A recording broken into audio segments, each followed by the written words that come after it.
Okay, part 2 on children or not children. Now, some individual couples choose to be voluntarily childless. Despite social pressures to have children, 7 to 8% of Canadians choose to remain childless. Many reasons for this. Some women fear having to give up the equality that they have established in a marriage relationships, that if there are children, who's required to care for them, and they're not sure. By taking more would create that inequality. Some women do not wish to sacrifice a career to which they are dedicated to. Some couples want to keep their options open for new experiences of all sorts: travel, education, work opportunities, and some don't have a partner with whom they want to have children. So despite the growing acceptance of family differences, those who choose not to have children face some disadvantages. Outsiders might become intrusive, wanting to know why someone would remain childless. Remember the social script. Women who choose not to have children are often considered antisocial or psychologically somehow not correct. It's a fallacy, of course. Couples, marriages may be considered unsatisfying, and they may be perceived as being selfish. Now, some pregnancies of both single and married individuals are unwanted or unplanned. Generally, women have 3 options: abortion, which is the active termination of a pregnancy before the fetal viability. And in Canada, abortions have been legal since 1988. The number of abortions have decreased slowly in recent years. Greater access to contraception results in fewer unwanted pregnancies and therefore fewer abortions. The option of abortion has been long time very polarizing and sometimes losing perspective on the overall issue. When does life begin? Conception? Breathing on its own? When? Who has priority, the fetus or the mother? Who controls a woman's reproductive system? She or her husband? The government? When should an abortion occur in a pregnancy? There are certainly many more issues than just what I've mentioned, and agree or disagree with abortion, the extreme practice of aborting a female fetus is known as female feticide. It's an extreme version. It does occur. The other 2 choices, the second one involves foster care. Now, this provision of care by a family other than the parent or the guardian of the child, and it's approved and arranged by child welfare authorities. Now, the advances in medical science mean Canadian children are unlikely to be orphaned. With the improvements in benefits for single parents, children are less likely to enter foster care because of extreme poverty. More are likely to be foster care because of behavioral problems or as a result of being a victim of neglect or abuse. And then, of course, the third option is adoption. Unlike foster care, adoption is a legal transfer of parental rights and obligations from birth parents to adoptive parents. Once parental rights have been terminated, biological parents cannot regain custody. But there are open adoptions, and this is a form of adoption where the adoptive parents and the birth parents know each other and exchange information. And then the other form, the biological and adoptive parents know little or nothing about each other. The records are often sealed, preventing children from tracing his or her roots, preventing birth parents from knowing what became of their child. Aboriginal custom adoptions are privately arranged adoptions between 2 families within the Aboriginal community. The goal is to ensure Aboriginal children are raised by Aboriginal families to retain their language and their cultural identities. Now, there is stigma attached to those who do not raise their own biological children. Notions of adopting being a second best makes some adoptive parents feel like they're not truly entitled to the children that they're raising.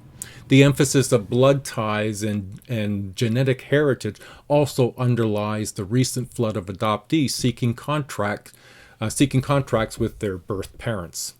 Now, raising the child oneself, we're going to do a whole chapter on single parenting, but it's almost impossible to know the number of who kept the unwanted child. Abortions, adoptions, foster care can be counted, therefore no one. So why? A child in a family assumed to be wanted, but maybe not. Married women do have abortions and do place their children with other families in spite of the stigma. Many unplanned children are well loved. Many unmarried mothers choose to raise children themselves. So it's not a simple issue, as many of the issues within family are not. They're very dynamic and fluid. In addition, what if you can't have a child but desperately want? Desperately seeking a baby, involuntary childlessness. Usually women feel the lack of children more than men because the social pressure and the psychological effects of needing, that's part of how you define your married life. Infertility is defined as the inability to conceive after 1 year of unprotected sexual intercourse. 16% of Canadian couples experience infertility. Infertility can be traced to either the man or the woman or a combination of both. Some explanation of infertility include fertility declines with age, lifestyle choices, smoking, and your diet can impact that. Infertile couples may also have a sense of being defective, which reduces, their overall sense of self-worth. The medical investigation is intrusive and uncomfortable. In the past, the limited options to infertility were adoption and foster care. Today, we have reproductive technologies. So let's look at assisted reproductive technologies. These include artificial insemination, host wombs, surrogate mothers, and in vitro fertilization. And we'll start with artificial insemination. The practice of using sperm from a donor to fertilize an egg. The donor sperm is used when a husband is infertile or is carrying a genetic disorder. It's also used for unmarried women who wish to have children themselves. In vitro fertilization is the technique of fertilizing a woman's egg with her partner's sperm, but in a lab dish, a petri dish, and later placing the embryos in the uterus. This procedure is usually used when fallopian tubes leading from the woman's ovaries are blocked. Now the picture you're seeing at the bottom here is 1978 was the first test tube baby born in England, Louise Brown. That's her, I think she's 30 there, and that's her child.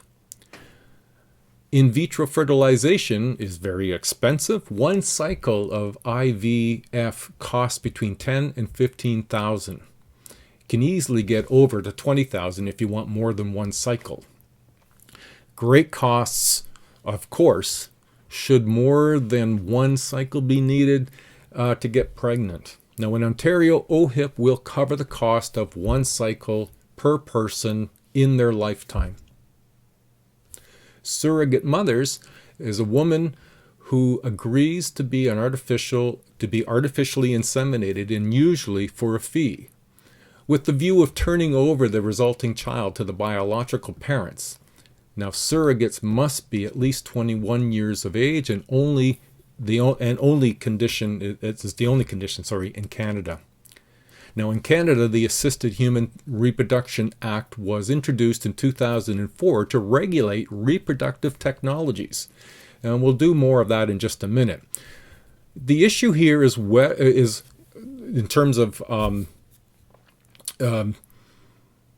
whether contract participants have the contract that participants have are legal and can and has resulted in complications because someone changed their mind. So as a surrogate mom, you may have, or the parents, and it's happened in both ways, where either the surrogate mother or the biological parents changed their mind, which either the surrogate mom didn't pass on the baby or the biological parents changed their mind, said they didn't want. Contracts are tough. The surrogacy agreements are different. They are required in clinics before an embryo is transferred. Really important. But this leads to social and ethical issues. Socially, reproduction is generally a private matter, whereas assistive reproduction technologies tend to be much more public. It's ranging from fully supported to totally seeing artificial reproduction technology as wrong. Now, ethically, the issue tends to be more about just because we can to include these things, should we?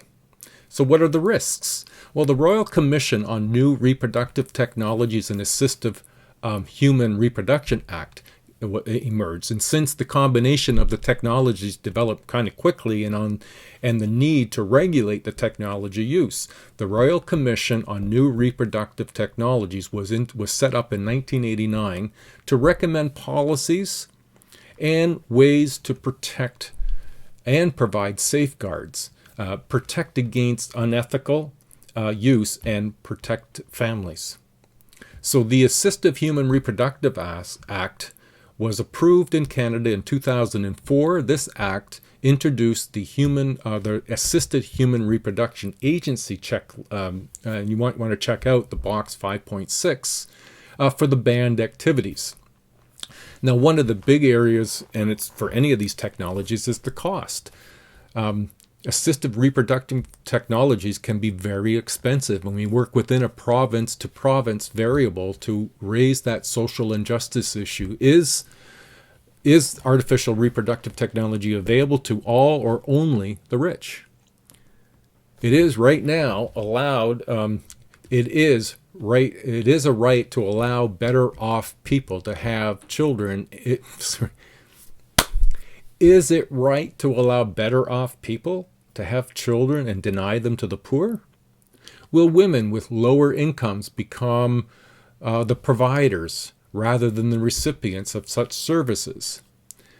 Desire a baby? It's going to cost you money. Is that ethical? Agreement and contracts in regard to artificial reproductive technology are not consistent or clearly regulated, leaving more questions than answers. Do surrogate mothers truly understand what they are agreeing to? Is it legal to use sperm and eggs taken from a comatose or dead individual? That's been done. How long should frozen embryos be kept? That's an issue currently in Canada. What should be done with embryos in the prospective parents both die? Who has a right to those, and who's responsible for any child who's born under those circumstances? So, should IVF be available for a woman over 55? Should prospective parents be tested to determine whether they are qualified to raise a child? Tampering with DNA. Since the human genome has been mapped, what about designer babies? The picking of characteristics or traits that you want in your child. The ethics in the area of bringing children into the world artificially are profound. So the individual rights versus social policy. Here we're going to consider the balance of inequity between the individual rights to have a baby, to have a family, and the public interests to set the social procedures, to set the social policy, to generally protect us from ourselves. So for example, at age 43 is the upper limit for a woman looking for artificial in vitro fertilization treatment. That's in Ontario, age 43. And that's within the social policy, saying that's the limit. All right, so many of these issues will end up becoming social policy as they get explored further to see the complexity and the fluidity and what's best for individuals and their families and what's best for society. So that's going to complete children, yes or no. Our next to explore will be bringing up baby. All right, everybody, have fun. Be good.